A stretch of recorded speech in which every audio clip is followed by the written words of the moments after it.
está naciendo en Santa Cruz a partir de su crecimiento. En 1899, después de que se gana la Guerra Federal y el hacer gobierno se viene a la paz, se hace una votación para ver si seguía siendo un país unitario o si se volvía un país federalista. Y cómicamente, porque esa es la palabra, una gran parte de los diputados de todos de Santa Cruz y de otros departamentos que ahora están pidiendo federalismo votan en contra de la federalización de Bolivia y votan a favor de mantener esta unidad territorial a partir del gobierno central. Entonces, esto empieza a nacer en el tema moderno, en el tema de la federalización, a partir de que Santa Cruz empieza a tener más recursos y empieza a decir, ahora no los necesitamos. Para 1899, Santa Cruz tenía 14,000 habitantes. No podía autosostenerse bajo ningún contexto. Y estaban conscientes de que si no tenían el gobierno central, no iban a poder mantenerse, ni iban a tener dinero para poder hacer, obviamente, proyectos para progreso de su departamento. A partir de 1952, cuando se hace la reforma agraria en el occidente del país, se reparten migajas a las comunidades, mientras ellos se reparten grandes territorios en el oriente boliviano, empieza a migrar todos los recursos de la minería del Estado central hacia el oriente boliviano. Desde esa época, y ya desde antes, estamos hablando desde la época de Bush, empiezan a plantear un crecimiento del sector oriental, incluido el Plan Bohan, que ha sido desarrollado por los Estados Unidos. Entonces, en este momento y en este contexto, durante casi 30 años, Santa Cruz recibe dinero de la Comibol para poder lograr tener abastecidos todas las minas en cereales y en carne que venían desde Santa Cruz y desde el Beni. Entonces, todo ese tiempo, Santa Cruz se ha beneficiado del Estado central para su crecimiento. Se ha trabajado las conexiones, ¿no?, de toda la línea férrea oriental con dinero de la minería. Se ha trabajado la conexión caminera con dinero de la minería. Y así durante todo ese periodo se ha ido incluyendo a Santa Cruz dentro de presupuestos, grandes presupuestos para su desarrollo. Entonces, a partir de 1985, cuando se da la crisis, la relocalización de los 25,000 mineros, empieza a haber este cambio, ¿no?, y esta notoriedad del cambio económico, porque el Estado había alimentado a grandes grupos mercantilistas del Oriente, comprándoles cereales y comprándoles carne para las minas de la Comibol durante 30 años. Y el momento que quiebra la Comibol, estas empresas ya estaban muy fortalecidas, porque imagínense que durante 30 años el Estado te compre constantemente. Entonces es importante tomar en cuenta que ese desarrollo ha sido apalancado por Occidente y por la minería de Occidente. Eso hasta ese punto.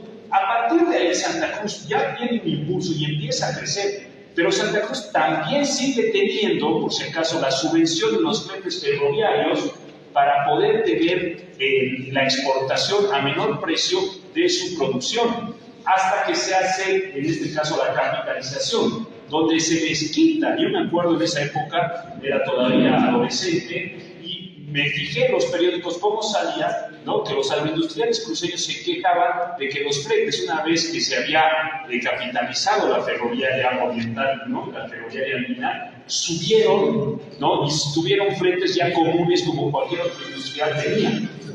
Esto de aquí ha durado, desde la capitalización, solamente un par de años sin esa subvención. Después ha comenzado la subvención por los hidrocarburos a partir de 1999 aproximadamente con base. Y a partir de ahí, durante todos esos años, se ha seguido subvencionando el crecimiento de la industria agroindustrial de Santa Cruz con dinero de todo el país. Ahorita yo estoy haciendo una investigación de todos los datos de los últimos 12 años, de todo el acumulado que se ha recibido en subvención a la industria agroindustrial de Santa Cruz.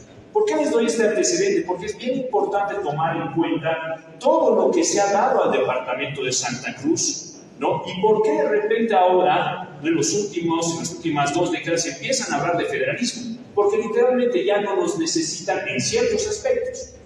Y además hay un tema muy importante que aparte del económico es el político. Ellos quieren mantener los privilegios de tener un gobierno central, pero quieren tener obviamente las ventajas de un gobierno federativo. ¿Por qué esto es importante tomarlo en cuenta? Porque a nosotros nos dicen que si nosotros nos volvemos federales, vamos a desaparecer. Ellos están constantemente repitiendo la retórica frase de que mantienen y sostienen a todo el país, cuando durante toda su historia el país les ha subvencionado su crecimiento, primero, inicialmente. Y lo segundo, ese discurso de que ahorita nos están manteniendo es totalmente falso. El año pasado, el 53,5% de las exportaciones ha sido la trilogía minera: La Paz, Potosí y Oruro. De esta trilogía minera, Potosí ha exportado aproximadamente 2.440 millones de dólares. La Paz ha exportado 2.400 millones de dólares. Y Oruro aproximadamente unos 500 millones de dólares. ¿Por qué este dato es importante? Porque Santa Cruz tiene una exportación aproximadamente del 28%, es decir, de más o menos unos 2.900 millones de dólares el año pasado. Ahora, de todo lo que nosotros tenemos de las exportaciones de oro, la subvención a los hidrocarburos en La Paz, en Potosí y en Oruro, juntos no llega a ser la subvención que tiene Santa Cruz. Santa Cruz está teniendo aproximadamente el 50% de la subvención de los hidrocarburos, dependiendo el año, dependiendo el momento. Y nosotros, habiendo sido los que más hemos aportado en el ingreso de divisas al país, es decir, de dólares frescos, somos los que menos hemos recibido en ese tema de la subvención. Ahora, los cruceños dicen que es porque ellos producen más. Mentira, porque el Estado Central da cupos. El Estado Central dice cuánto del diésel se va a ir a cada sector.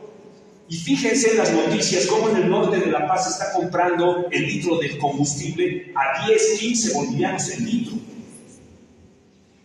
Entonces, del 53,5% de las exportaciones, que es esta trilogía minera, esta trilogía minera no se queda ni siquiera con el 30% de la subvención de los hidrocarburos, y Santa Cruz, que produce casi la mitad de lo que nosotros estamos produciendo en exportaciones, se lleva casi el 50% de las subvenciones. Ahora, ¿por qué es importante tomar esto en cuenta? Porque si vamos a debatir de federalismo, tenemos pues que debatir de todas las aristas del federalismo. Si ellos quieren federalismo, nosotros nos tenemos que sentar sobre la mesa y ver lo que a nosotros realmente nos conviene.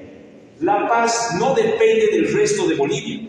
La Paz da el 37% de los impuestos al erario nacional. El PIB de La Paz, 18% es sede de gobierno, dicen que vivimos en la sede de gobierno, 14% es banca, 9% es transporte y telecomunicaciones, 7% es agricultura, 6% es minería. Entonces no dependemos de manera directa del Estado central.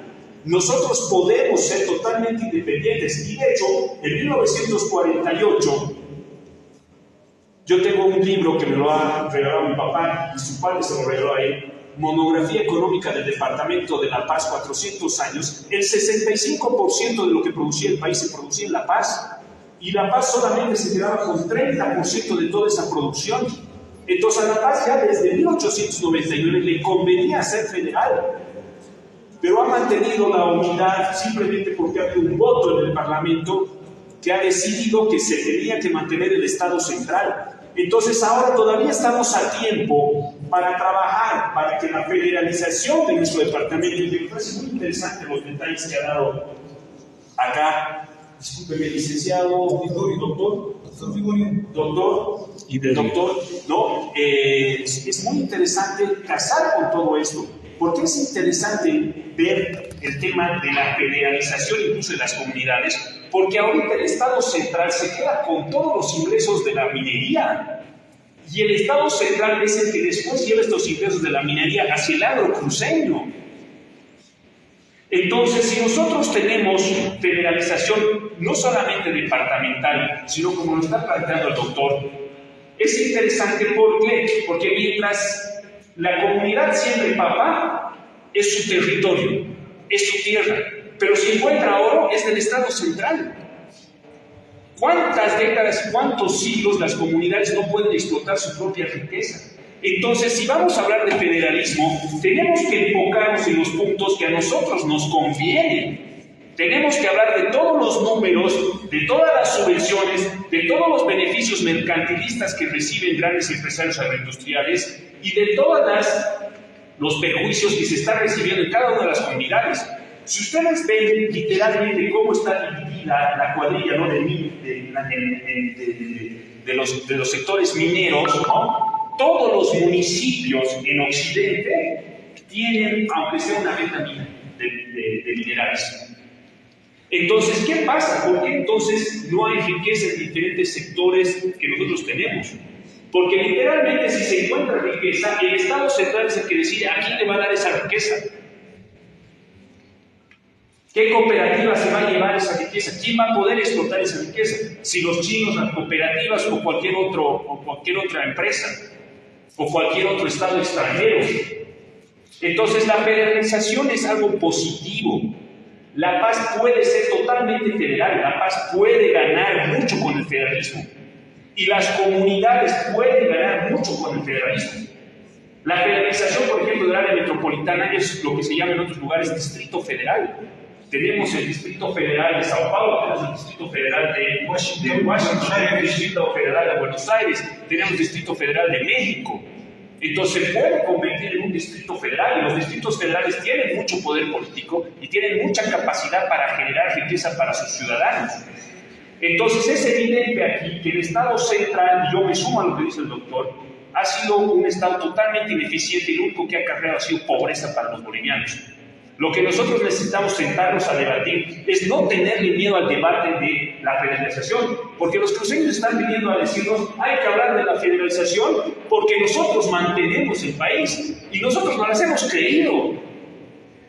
Entonces, totalmente falso, los números dan otro contexto, la historia da otro contexto. Los que han sido beneficiados del centralismo a partir de 1952, con las limosnas de territorios que se han repartido en Occidente, y la capitalización que han tenido en Oriente, ¿no?, es algo que no nos ha llevado absolutamente a nada positivo al área occidental del país. Entonces la federalización es bueno debatirla, hay que sentarse en la mesa, hay que ver los números, hay que ver lo que nos conviene a nosotros en base a esto, y hay que plantear más bien nosotros y nosotros llevar la agenda federal y no los que quieren desligar esa agenda federal como la quieren llevar, manteniendo sus privilegios del centralismo, pero ganando obviamente las ventajas de ser federales. ¿Por qué quieren ser federales? Quieren tener autonomía política, pero ellos nunca hablan de la parte económica y de la subvención que están recibiendo por parte de todo el resto del país. Entonces, para concluir, vamos a hablar de federalismo. Hay que sentarse a hablar de federalismo.